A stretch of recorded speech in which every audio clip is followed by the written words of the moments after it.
안녕하세요. 지봉이입니다. 통증관리 사전학습 요점 정리입니다. 학습 목표는 통증의 기전과 종류를 설명한다. 통증에 영향을 미치는 요인을 설명한다. 통증 사정 방법에 대해 설명한다. 약물, 비약물 통증 중재에 대해 설명한다 입니다. 통증의 전달과 관련된 전체적인 과정은 매우 복잡합니다. 여러 신경학적 단계를 거칩니다. 첫 번째, 변환입니다. 유해 자극이 피부, 근육, 뼈 등에 가해지면 통각 수용체가 이를 감지합니다.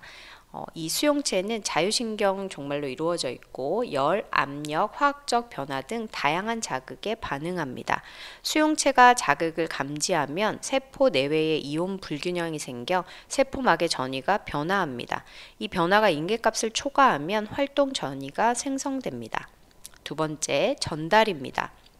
활동 전이는 통증을 전달하는 주요 신경 섬유인 A델타 섬유와 C 섬유를 통해 척수로 전달됩니다.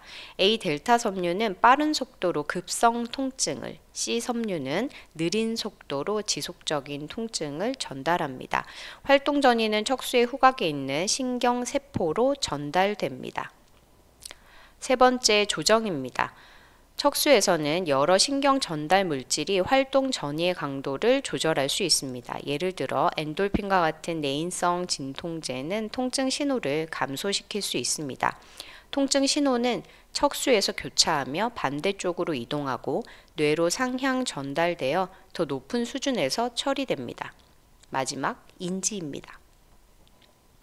시상은 중앙 뇌 구조로 모든 감각 정보의 중개 역할을 합니다.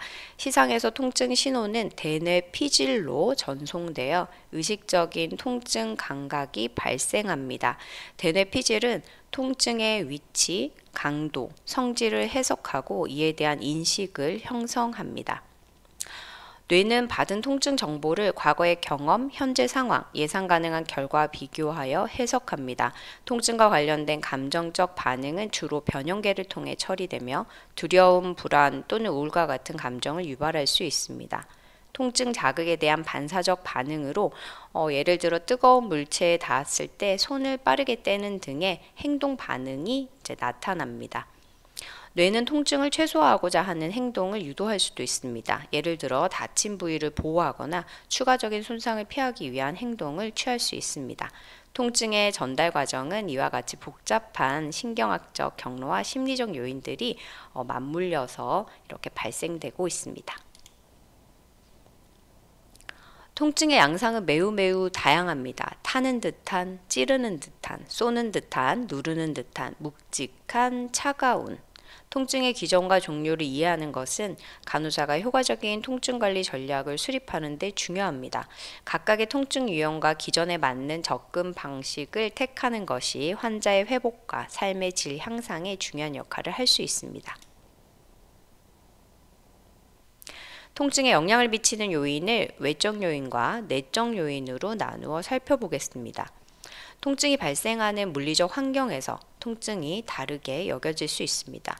사회나 문화가 통증에 대해 갖는 태도와 반응이 개인의 통증 경험에 영향을 미칠 수 있습니다.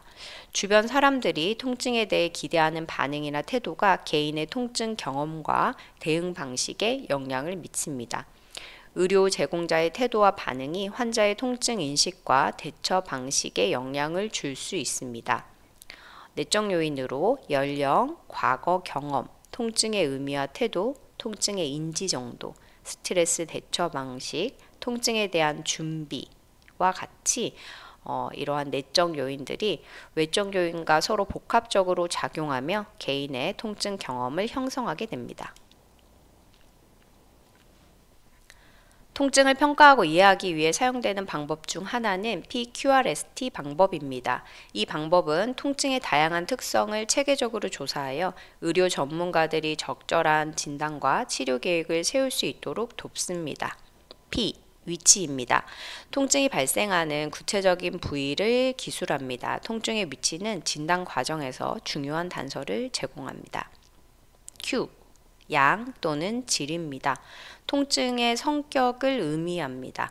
예를 들어 찌르는 듯한, 쑤시는, 타는 듯한 등의 다양한 통증의 양상은 특정 질환을 의미할 수 있습니다. R. 완화, 악화 요인입니다.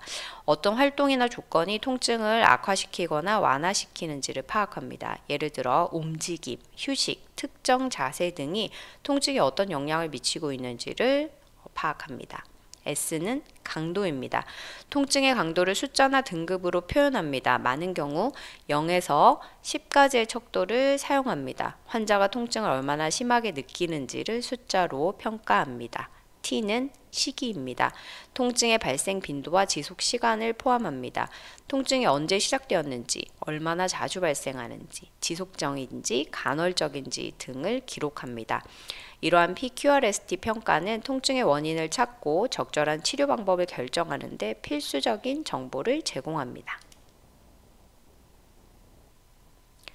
통증 평가 도구를 활용하여 통증을 사정합니다. 가장 일반적으로 많이 쓰는 통증 평가 도구로 숫자 등급 척도, 시각적 상사 척도, 얼굴 통증 척도, 플렉 척도 등이 있습니다. 플렉 척도는 Face, Leg, Activity, Cry, Consolability의 영문 첫 글자를 따서 만든 약어로 얼굴, 다리, 활동성, 울음, 심리 안정 의 각각의 항목을 평가하여 아동의 통증 정도를 측정하는 데 사용됩니다. NRS와 FPRS 사정 도구에 대해서 조금 자세히 살펴보도록 하겠습니다. 먼저 NRS입니다. NRS는 가장 흔하게 사용되는 숫자 척도입니다. 통증 사정 시 대상자 자신이 경험하는 통증의 강도와 상응하는 숫자를 말로 표현하도록 합니다. 점수는 0점에서 10점까지 있습니다. 0점은 통증 없음, 1점에서 3점은 경도, 4에서 6은 중등도, 7에서 10은 중증 통증으로 해석합니다. 이 척도는 의식이 명료한 숫자적 개념을 이해하는 환자에게 사용합니다. FPRS는 얼굴 통증 등급 또는 얼굴 표정 척도라고 합니다. 0점에서 10점까지 있습니다. 0점은 통증이 없음, 2점은 약한 통증, 4점은 보통, 6점은 심한, 8점은 아주 심한, 10점은 매우 격심한 통증을 나타냅니다. 이 척도는 3세 이상의 소아나 의사소통에 장애가 있는 성인, 그리고 얼굴 표정을 나타낼 수 있는 사람에게 사용합니다.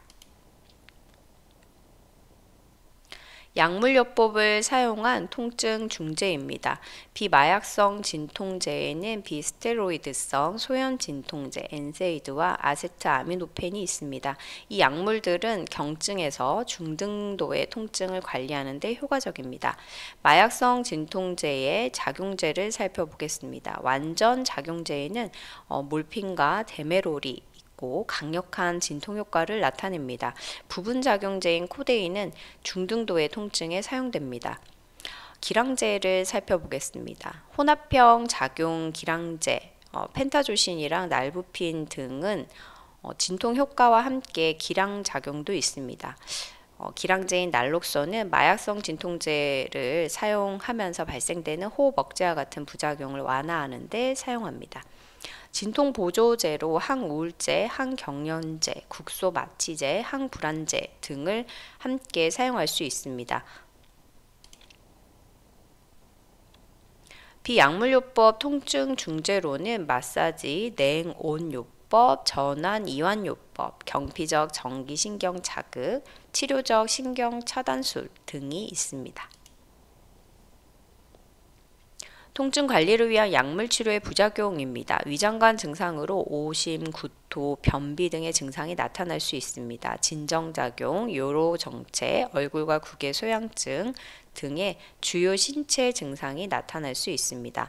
오랜 기간 마약성 진통제를 사용하는 경우에는 약물의 내성이 생길 수 있고 신체적, 심리적 의존성이 생길 수 있습니다.